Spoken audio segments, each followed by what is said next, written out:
Bam!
It is the man, a myth, and a legend in his own heart. It's the Zigmund Reichenbach show.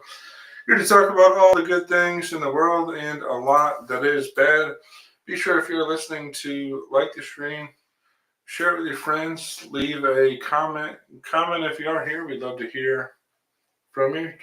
Get talking about all that's good. Hey, so if you're new, good to have you. Thanks for joining the stream. I used to do these streams before, but I took a brief hiatus just because I was out. I think a lot of times we just take a hiatus from the things that we truly enjoy. And so I'm back talking about all the things that I want to talk about and talk about the things that you want to talk about. Is there if there's a topic out there for you, drop it in the chat there, and I'll even show your comment on screen. Also, be sure to support our mission for better, more thoughtful society. Visit ko-fi.com/Zigmund Reichenbach to donate to our stream. So let's get to it. The thing that I want to talk about is just the idea about, well, we'll start off with China's economy according to a link on Substack and Persuasion. China's economy is weaker than you think. And the reason why this is important is because so many people think that we are in a global existential battle with China. But this article here, China's economy is weaker than you think, from Persuasion, points out that that simply isn't true. That they might have an upper hand in the trade war, but it's really drowning in its own liabilities. So it's important to know that, China does have some good things going on. It has a $300 billion trade surplus with the U.S. Has a lot of exports out there, but also has a lot of liabilities. And the reason why this conversation is important is because so many politicians insist that we're in some kind of existential battle with China, but they never actually show the other side, that indeed China is more vulnerable than what you might think. So, for one, they have an aging population and a disposable income per head of less than $6,000 each. So, Chinese people on average have a disposable income per head of less than $6,000 each. So that's not much. It points to the fact that China's economic model has weaknesses, and that it's not as strong as what you might think. So, just a good thing to keep in mind. China isn't as strong as what they're saying out there, but what is your take? What do you guys think? You guys think China's an economic powerhouse? Should we be afraid of a trade war with China or no? I don't know. I don't think we should. So that is that. That's the first topic. The other thing, if you guys haven't, go to ZigmundReichenbach.com, subscribe to my Substack called The Ideas of the Marketplace. And there, I try to lay out a free market case, well, a free market philosophy. And one thing that I was really eager to talk about on my latest piece written May 12th, I need to get back to it, but May 12th, I wanted to lay out this idea or discuss this idea that markets have not made things worse for people in general. We have a lot of socialist communists out there that denounce capitalism, denounce trade, denounce our capitalist way of life because they think that it creates some kind of animosity. And as I state in the piece here, to the confusion of communists, big, open, and profitable markets have made people less competitive with one another and hence less willing to act on their violent impulses and tendencies. Because markets have made it more rewarding, both monetarily, societally, and intellectually, to cooperate with people than to harm them, which was not always the case. And hey, congratulations, all the new viewers out there. We're talking about markets, competition, cooperation. We're talking about capitalism. We're talking about trade and how markets have actually increased societal cooperation. The communists on the left, the radical extremists that we deal with insist that indeed capitalism has made things worse. But as I make the case on ZigmundReichenbach.com, that's not true, because markets have made it more rewarding to cooperate with people. And then also prior to 17th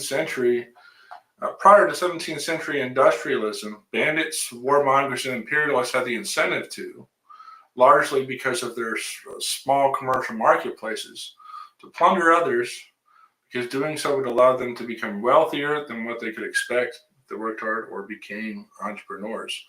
That's actually a hidden story behind Germany in the World War. The big part of the reason why it invaded so many other countries is because of the socialist welfare program that they had, which drove the need for them to plunder other people. That's the untold story. Matt Zupon, hey, we are Reichenbach. Hey, good to have you on, Matt.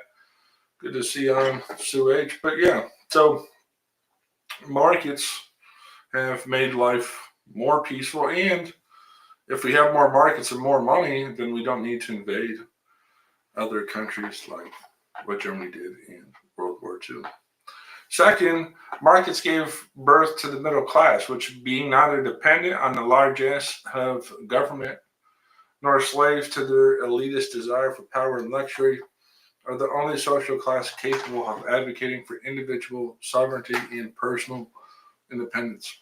Markets. It's markets that gave power to the people. It's markets that give us sovereignty and opportunity. So therefore, it makes people more peaceful. In other societies where there was aristocrats or there was a large welfare state, that created incentive for animosity. Big markets, big free open markets where we can trade goods freely, gets rid of that.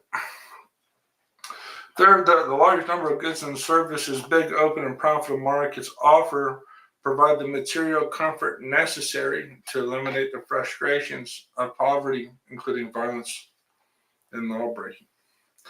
Fourth, the desire of capitalists to make markets ever more profitable eliminates the justification for competition or war between nations. So if it truly is the case that your country is capitalist, then it's necessarily going to be the case that they have less of a reason to go to war with other countries, fundamentally. Fifth, markets enrich people to the point of naturally making them more willing to be more charitable and hence more cooperative towards others. Thus, capitalism has produced a major miracle to make the average man more like an angel and less like the murderous monsters of our pre-industrial past. And for that, even latte-sipping socialists should give praise. So hey, round of applause for capitalism and all it's done to foster cooperation and make the world a less competitive, violent place. What are you guys' thoughts on that? We'd love to hear from you in this channel. Go ahead and link to, tell me if you guys see the link there. Right there. Zigmund.com. And that is peace. So another interesting thing that I found on the internet here or discovered is about ads and how they actually work. It's actually fascinating that ads don't work the way that people think that they do. So even people who hate the free market think that ads are some kind of predatory device that capitalists use to undermine people, that ads are out there to brainwash people and get them to come back to a brand that it wants to seed positive ideas and memories that will attract you to a brand. So the more frequently you're exposed to a brand the thinking goes, the more likely you'll be to just buy something, and then kind of like Pavlov's dog, when it sees food, it salivates and then it goes for the food. The idea being that if you see ads over and over and over and over again, that you too will eventually buy something. But the real insight in this article here from meltingasphalt.com/ads don't work that way. The insight is that what ads do is they sort of really reorient how we perceive status in society. So for instance, the article mentions something like Corona. So an ad about something like Corona is really just designed to get people to think that it's cool, that it's popular, that it's part of culture. And so how ads really work is shifting our perception of how we perceive culture. It's not a matter of exploitation, although sometimes they use that technique, or it's not a matter of deception, although I do think there is subliminal ads out there.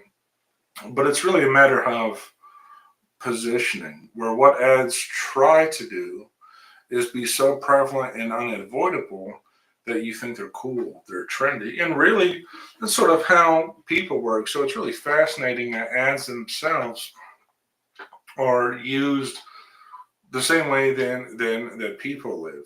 That people are always trying to affiliate themselves with status and prestige to gain honor.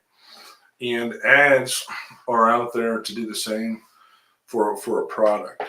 And so if you take that insight into your personal life, if you want to advertise for yourself, interject yourself into culture, hang out with cool people, take photos of cool things, post on Instagram, do all that jazz.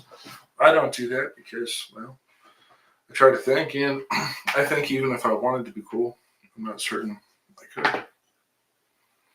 Such is life, man.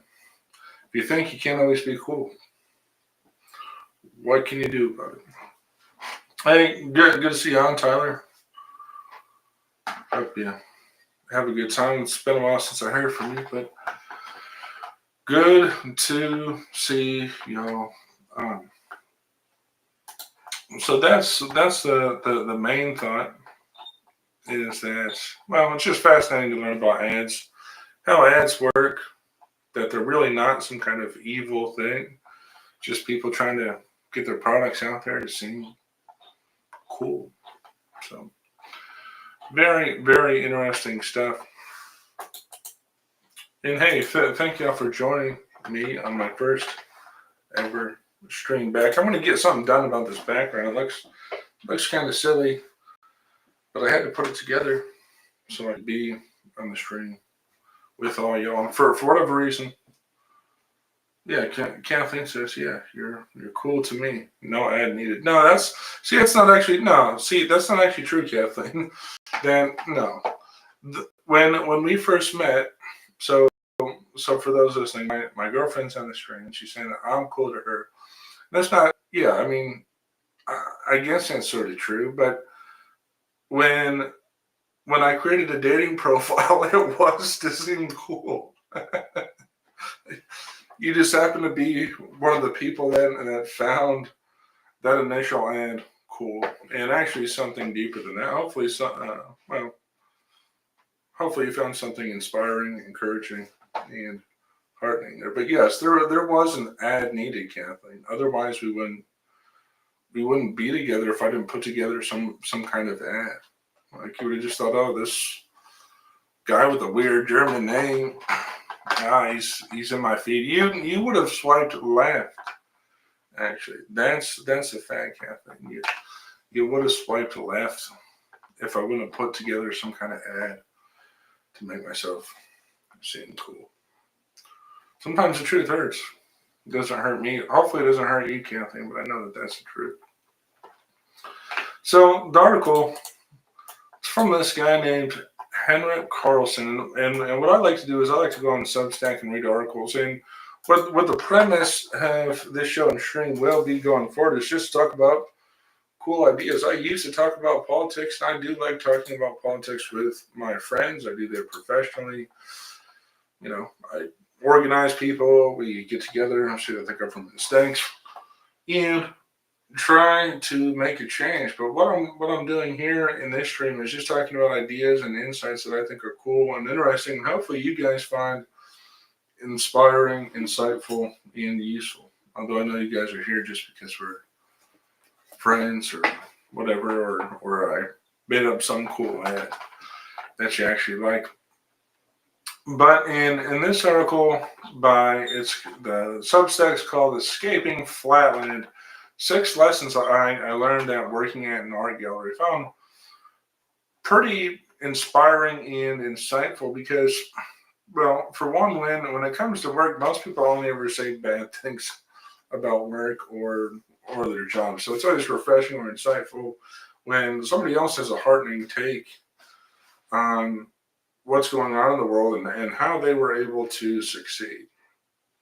And in this piece goes through 6 different insights, and one is it is possible to turn a mediocre job into a great one. And what the author's talking about is how they worked in a coffee shop in an art gallery while they were at school, and they're working through how they were actually able to make that a better experience. And one of the chief insights is that, if the value you're trying to promote in your work or your job requires you to go outside your role and learn new skills and politics to get authority to go ahead, then that is your job. So if you're out there in the workplace, one piece of advice or one thing that you can use that's heartening is a lot of times you'll be in a situation where you'll be asked to do something outside your expertise, and a lot of times it's going to require you to go outside your normal role, and that is your job. Sometimes you just have to go outside the role, expand it to make it something broader and bigger than what most people imagine, and that's something that we're all capable of doing. We can all take the ordinary and make it extraordinary if we're willing to go outside of our role comfort zone. A commenter here says, some meds are okay, but not a fan of pharmaceutical ads. Your doctor should be the one to tell you what is the best medication for you. Yeah, I don't think pharmaceutical ads are good or should be trying to persuade people, although in the pharmaceutical industry, the reason why that's the case is because the FDA has slowed down the approval for all new drugs, such that the only way that pharmaceutical companies can make money is by using ads to peddle their drugs. So if we had less regulation and less government, we'd be able to have no ads. There'd be less of an incentive to have all this advertising for things like pharmaceuticals, but the approval process takes too long, and nobody has done much to really correct that. So that's the 2 cents on that. And if in this article, so I'm kind of jumping back and forth between the comments and the article here, but it's about what they learned about doing an ordinary job. And I put it in the chat. You may be able to see it, you may not. I don't totally have this new streaming system down yet, although I'm working towards that. But a key insight that they mentioned in this article is that if you care about beauty, you should care about economic growth too. So it's a major oversight that's overlooked, but basically, if you're a starving artist, you can't do a whole lot. But our author says, it became clear to me at the gallery and from working with good people who did art at a high level, so you simply can't afford to do good stuff if you don't figure out the funding part. And so therefore, if you want to make the world a better place, we can't just think about the lofty stuff. We have to get our hands dirty and make sure the economic engine works, that we're providing people with the means to make the world a more beautiful place. And lastly, the article kind of concludes on a funny note, saying most people are not serious. And they go on to say, as someone who's been self-employed for most of my life, I've often looked at institutions and felt, how come they are so slow and bad at their jobs? How hard can it be? But since I had limited experience, I figured there was something hard about it that I was too naive to see. No longer sure I was not naive. It was, at the gallery least, very easy to do much better than the baseline. For example, when I first came on board, they talked about the 3 legs of the gallery. These are things that are not hard to look up. So they're talking about accounting and how people that they were working with at the shop couldn't do basic accounting. And that basically it was just because they were too lazy or complacent to do anything, even with all the hiring that they had at this art gallery. So it's okay if people are not serious, but hopefully they are, and they want to make the world a better place. Hey, good to see you, Derek, Barbara. Yeah, good to see you on. Sue H says, maybe the cost of drugs wouldn't be so high if we weren't paying for their advertising. Well, no. When it comes to pharmaceuticals, the reason why we pay for advertising, or we don't pay for advertising for pharmaceuticals. And I don't know how much of that cost they actually pass on to us. But the reason why pharmaceutical companies feel compelled to do that is because there's too many regulations to make it easy to research and get new drugs to market. It's too difficult for them to do that. And so as a result, they have to resort to, you know, ads to sell popular drugs. They wouldn't have to do it if there weren't so many barriers to getting good things to the market there.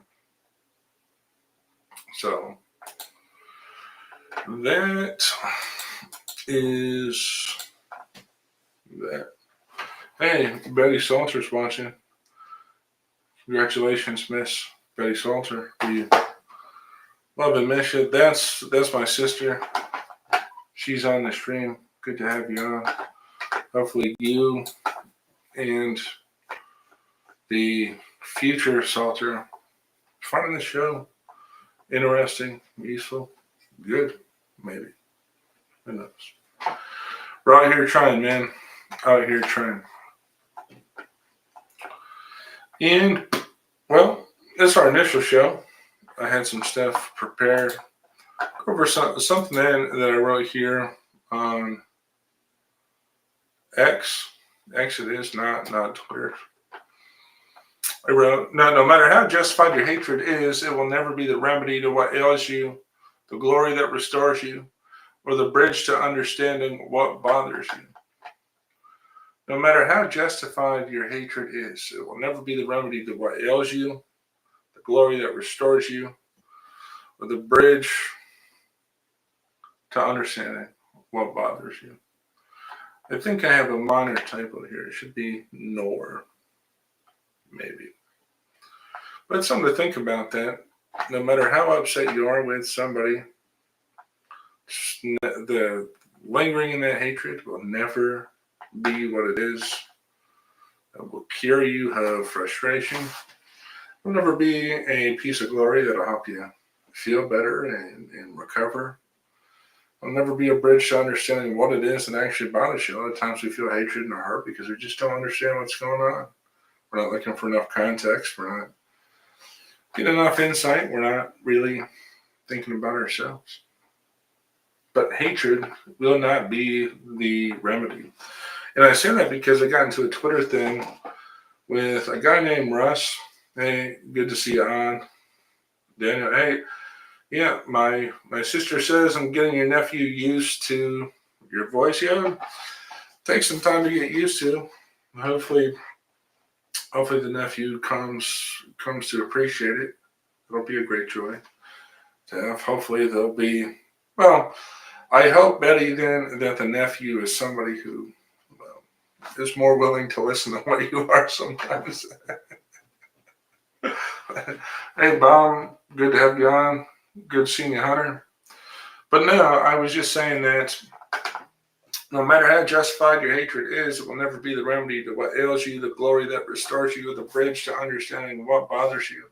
And I said that because I was in a Twitter debate with somebody, and what they were trying to tell me is that boomers are responsible for the economic conditions and the economic crisis and all the political problems that we face today.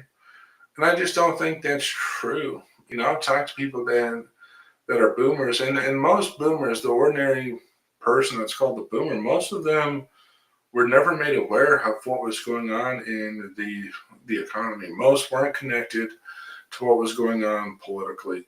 And even if they watched the news, there was no way that they were generally going to be able to figure out all the problems. Really, what has gotten us to the place where we know what our political problems are is the internet, is things like this, because more people can have greater voice, more information can be shared.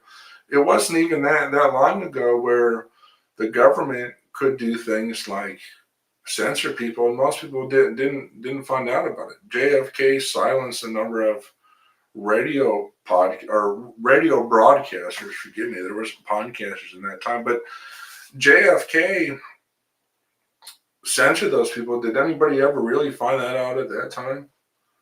No. It wasn't until the advent of the internet that we were able to really find out so many problems about our government. And my case is that the boomers didn't have the internet available to them. So they would never know all the things that we know about the world now. They would never be exposed to all this political information. Most boomers are believe themselves to be apolitical people, generally speaking. So therefore, I think it's kind of silly or foolish to blame them for any problem. I mean, they don't know any better. But yeah, that's that. What are you guys' thoughts? Are boomers to blame for our economic problems? I'd be surprised, or heck, our political problems in general. You might say yes. I don't think I'd be happy to hear you out on. Oh, I don't have any boomer response. But hey, what I'm going to do, guys, is I'm going to leave the here. Right? A lot of people join. Thank y'all for coming on. It's been a while since I started streaming again. Get back into the swing of things, and I appreciate y'all being there with me. The next show, we'll talk about more things that are right at ZigmundReichenbach.com. So if you aren't following that, go to ZigmundReichenbach.com. Get on the Substack, subscribe. I want to find out how to share more of your comments on screen. For whatever reason, not all of them are coming in. Get fixed next time. But hey, I do want to appreciate y'all rocking with me, rocking with the stream. We'll start streaming more often, get this up and going. Have a place for you guys to hang out, share your thoughts, and talk about good ideas. In the meantime, that's all I got. Normally I do a full hour, but well, I only got a half hour this time. Just getting warmed up, jumping in. So, in the meantime,